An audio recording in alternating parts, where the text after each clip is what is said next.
And you can see how many people are on? Yeah. Cool. Be ready in a minute. All right. I want to say thank you to the CEO and founder of IVDRIPS, Bracha Banayan, for joining us tonight. Normally we're on at our 5 o'clock hour, but when you're hard working, with patients all day, we'll push it off. So thank you for joining me. Why don't you tell everyone a little bit about yourself and about IVDRIPS? Okay, thanks so much for doing this with us, Warren. Really appreciate it. My name is Bracha Banayan. I am a family nurse practitioner with a background in emergency medicine. We started up a company about 2 years ago called IVDRIPS, and that's what we're going to talk about today. All right. Well, thank you. Thanks for joining. I want to know, how has your business evolved during the pandemic? I know that, like prior to the pandemic, you have, mothers, maternity people in the maternity ward who need IV drips, either post or pre. You have people who have hangovers. That's a traditional use case, or like, the sexy in the media use case of what an IV drip is. But what have the calls been lately during the pandemic for IV drips? Right. Okay. Great question. So we usually do what you're saying, either like kind of having a great time at night, and then there's people who call us the next day, parties, just preventative health. Now with Corona, things shifted a little bit where we were taking care of patients that weren't necessarily our norm. They were a lot more sick than usual, a lot more critical. Yet they weren't critical enough to be necessarily placed in a hospital or need to go to an ER. So we shifted for the demands of our community, where we now are servicing patients who are just needed a boost of energy or a boost of immunity, that were, maybe would have gone to the ER before. Now, because everything's happening, the hospitals weren't accepting patients who were critical and could you manage that? So what we try to do is prevent hospital admission, prevent ER visits, and take patients at home with their physicians, with IV therapy and IV vitamins to boost their immune system so that they could boost their body to fight the virus. So you're telling me that during the pandemic, you've had like patients who've seen their physician or their general practitioner through telemedicine, and then your team, whether it's you, your other nurses, whatever, you guys are gearing up and business as usual, popping into their houses all geared up and giving them IV drips and hydration so they can avoid the hospital. Right, correct. So we were doing several things. We still had our regular clients who just, doing this as preventative health, especially now, everything that's going on. They were feeling fine. They just wanted to, continue feeling good. Obviously nervous that, they would get the virus.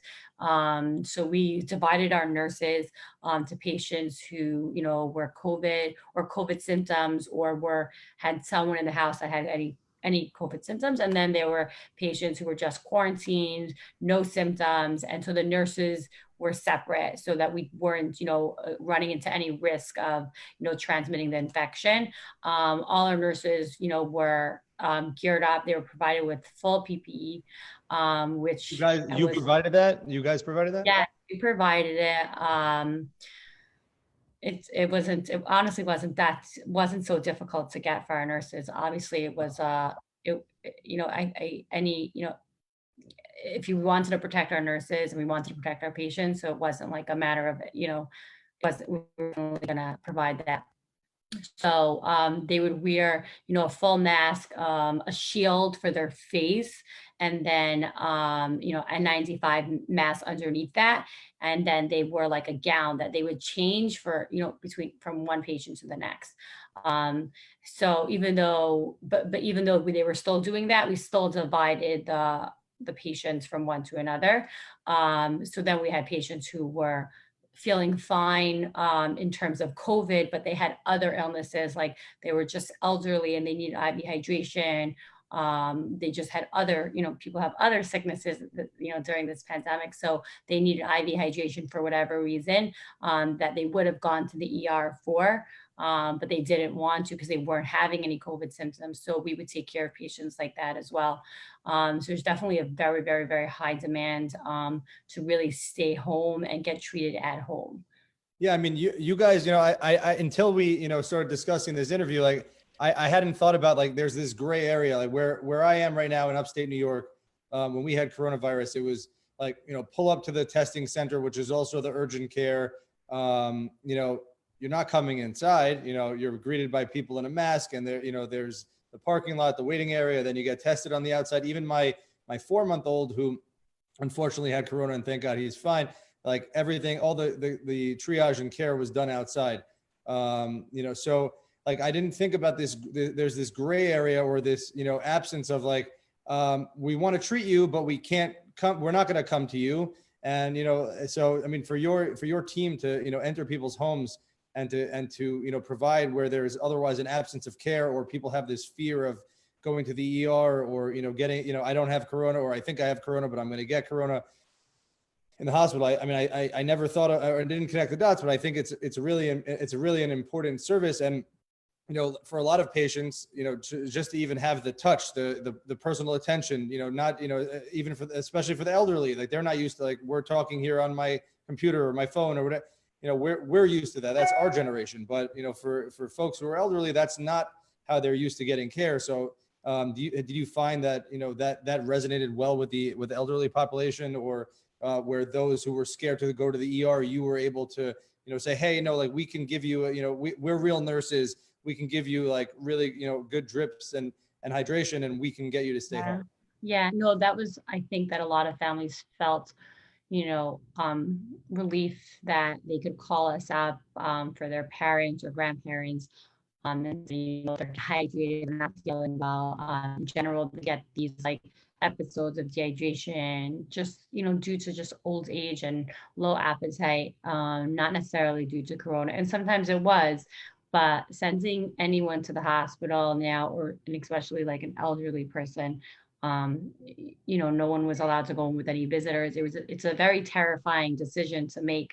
So the fact that we were able to manage their care, we were able to connect with their physicians and come up with a plan how, if the patient was stable enough to stay home and they just needed fluids or, a boost in their immune system, that we can manage at home. Then we would do it. Obviously, there are times when we saw patients and we're like, this patient is critical, they need to go to the ER. But for the most part, we were able to save a lot of people from, from going to the hospital, which, we're very happy about. So Yeah. someone who's trying to prevent getting corona or boost their immune system, like what's the combination in their IV drip bag? So our immunity drip was, I would say, probably the most popular infusion in the past couple of months. It has high vitamin C in it, which vitamin C helps increase white blood cell production, which is important for any bacterial or virus infection. We put zinc in the bag, which was very important for anyone on Plaquenil, which is the medication that they were giving to people who had corona, because it depletes your zinc levels, as well as it being an immune booster. And then we had magnesium in it, which helps sometimes to open patients' lungs just to breathe better. We had the B vitamins in it, multiple B vitamins besides B12, B1, B2, B5, B6. That was increasing their energy levels. A lot of them were corona caused, an extreme amount of like weakness to people, where they were just so tired they wouldn't even be eating. So we were able to boost up their level of just feeling a little bit more energized, and hopefully let them get the strength back. So my next question was going to be, so someone who's in corona is a 14 to 21 day virus, right? Or, average. So like, right. I was going to ask you, like mid corona, like I'm 7 days in, I'm 10 days in, like, is it the same bag? Is it the same treatment as the immune boost, or do you alter it a little bit in order to, fight the virus a little bit?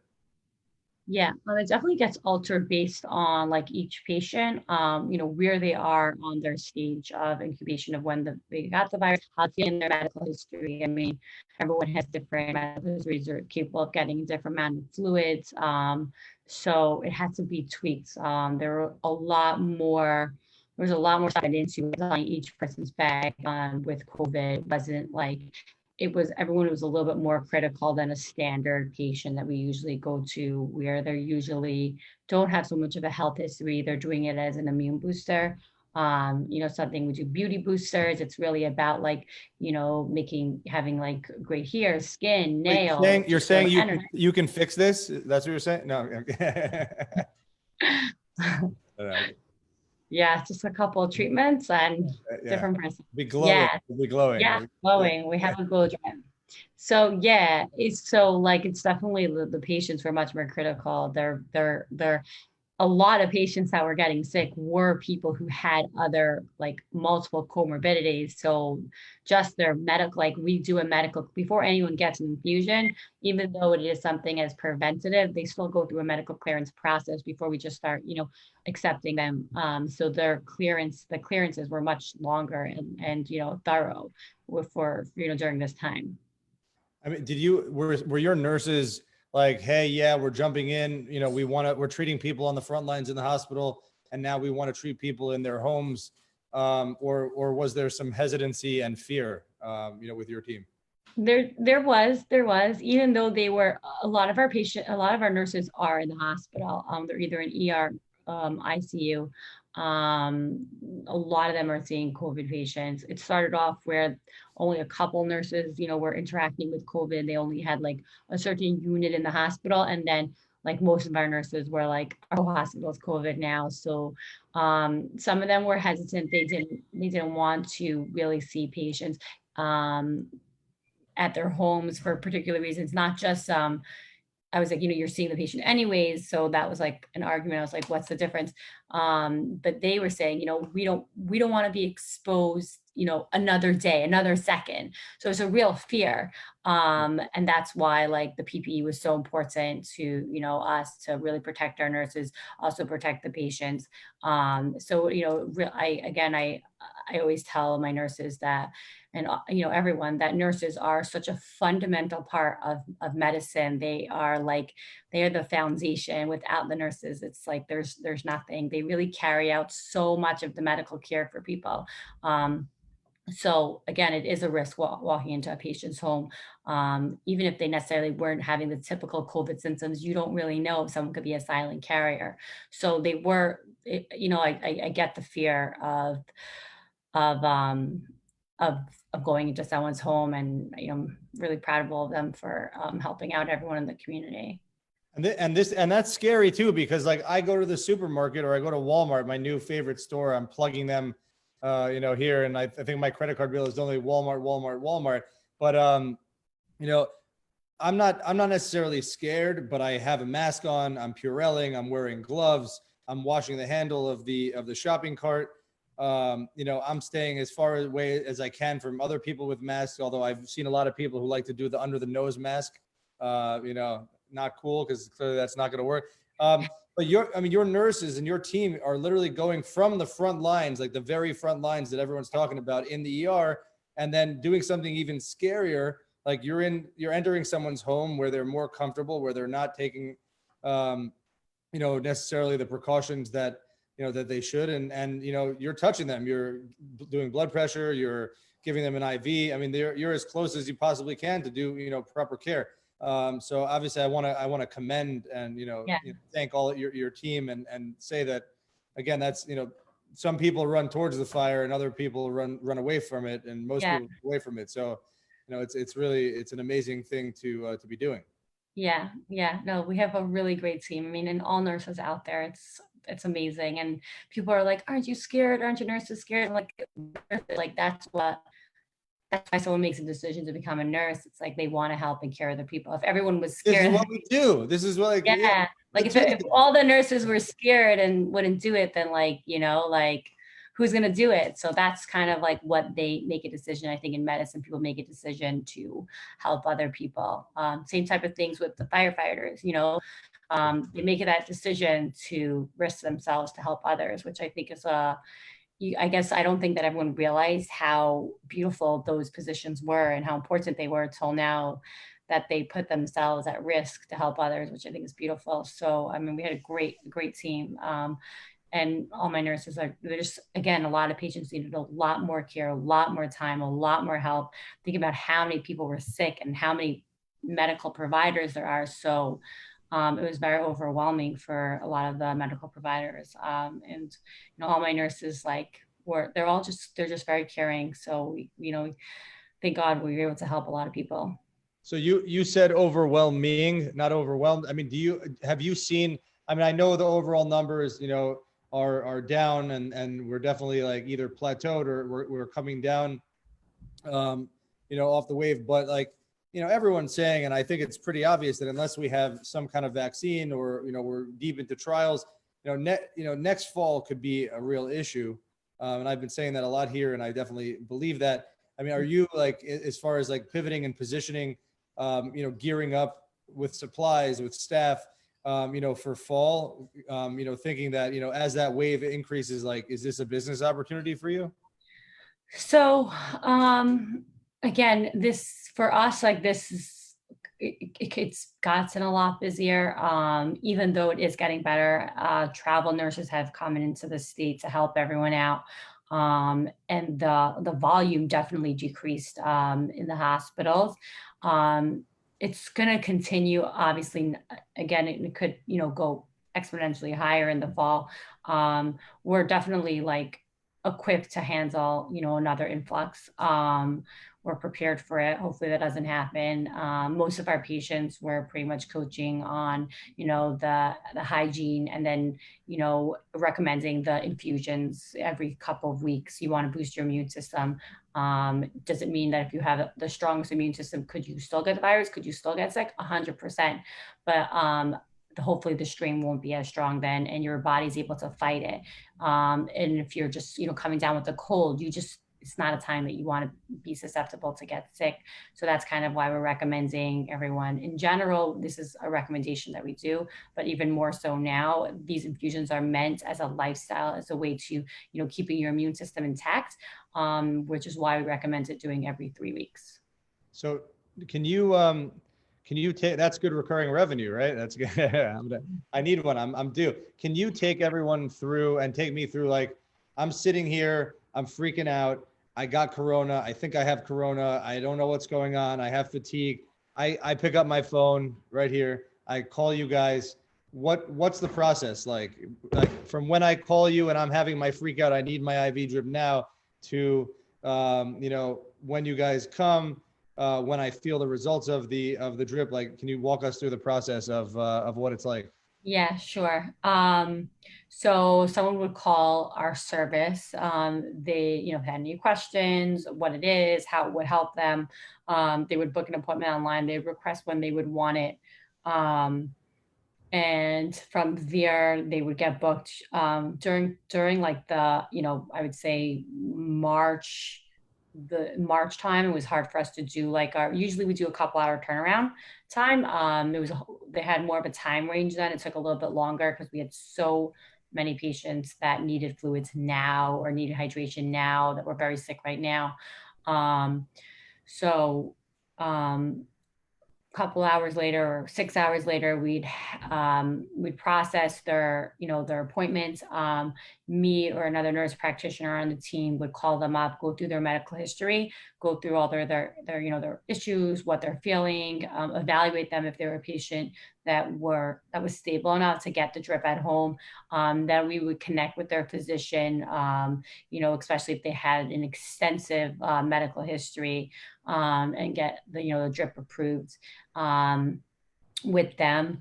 And then from there, we would match them up to a nurse, and they would have a nurse come to their house, and their appointment time would be then, and they would get an infusion. After that, some people feel the effects right away. It really depends on what their symptoms were. It depends on how sick they were. And then for some people feel it the next day, and then the next day, we follow up and see if there's something else, and how they were feeling, when we feel like we should get another drip. So I mean, it was kind of experience really to just try to help people regain their strength or just immune system. Some people got infusions like two to three times a week. People who were really, really, really not feeling well, that they were able to just get their strength back. and the again, as I said, the vitamin C was increasing white blood cell production, which helps fight a virus, not just corona, like any virus or any bacteria. Oh, so again, so the bags that you have to fight this, like you've had these formulas, as you've said earlier, like you know what to combat, and you know what works as far as in the bag. Yeah, it was customized and changed a little bit more specifically, and the dosages were stronger because of the virus. It was very strong. It would last in people's body for 2 months. Like 2 months, we were still getting like positive test results for certain people. Even people who started feeling better and they're like, I'm good, they were still positive 2 months, like 4, 8, 6 weeks later. So it's a pretty strong virus and it's very resistant. Um, so that's kind of why we're recommending sometimes the repetition to keep on helping your body fight it.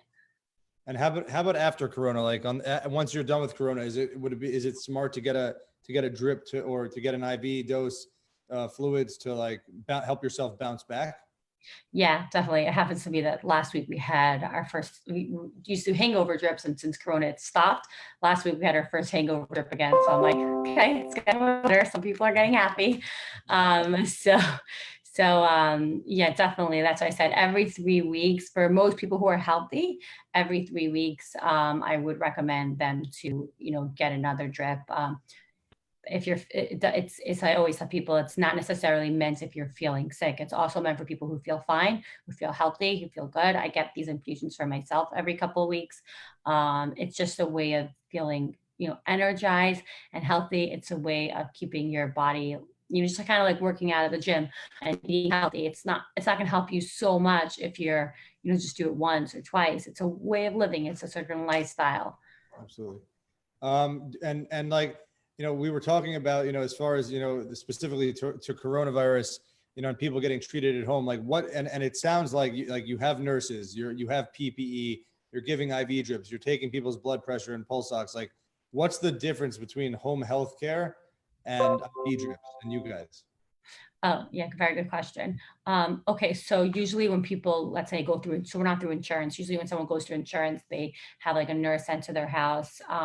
It's usually through insurance. The patient has a medical necessity, so they have a certain condition why insurance feels that that patient can't go to the hospital, can't go to the ER, can't go to an urgent care center, and they need someone to come to them.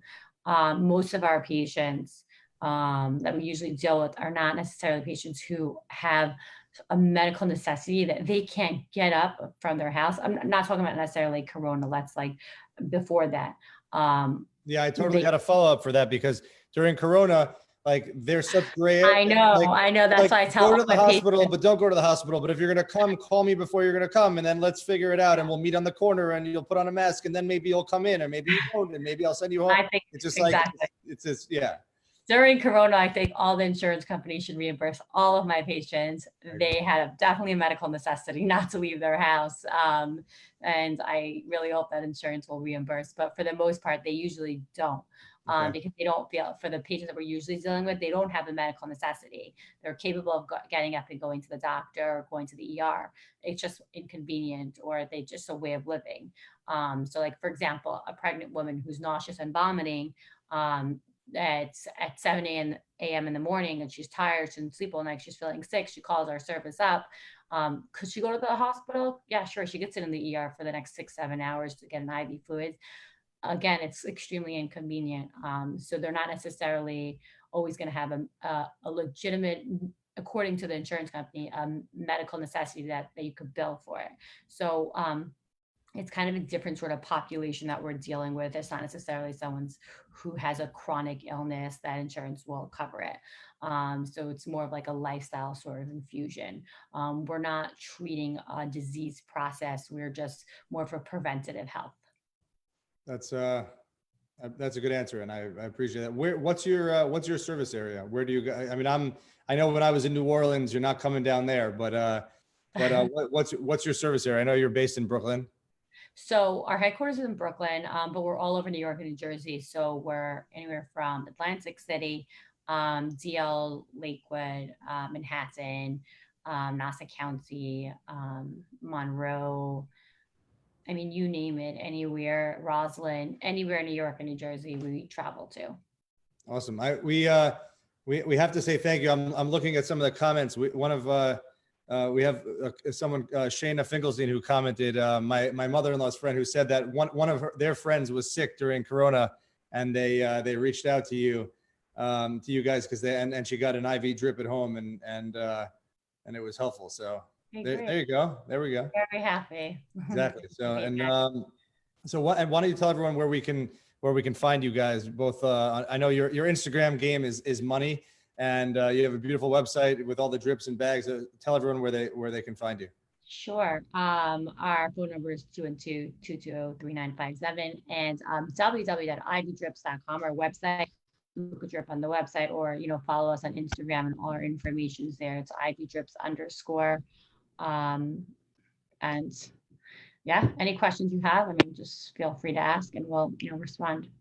Absolutely. I can't thank you enough for joining us. I think it's, to me, this is like a really interesting story, because we spoke to physicians that are on the front lines in the ERs. We spoke to, paramedics that are on the front lines on ambulances. And then, here's this interesting, we can really help people. We're medical professionals and we're on the front lines, but we're helping people in a different way. So as you said, I hope the insurance companies reimburse your patients so that, more people can get attention and get care.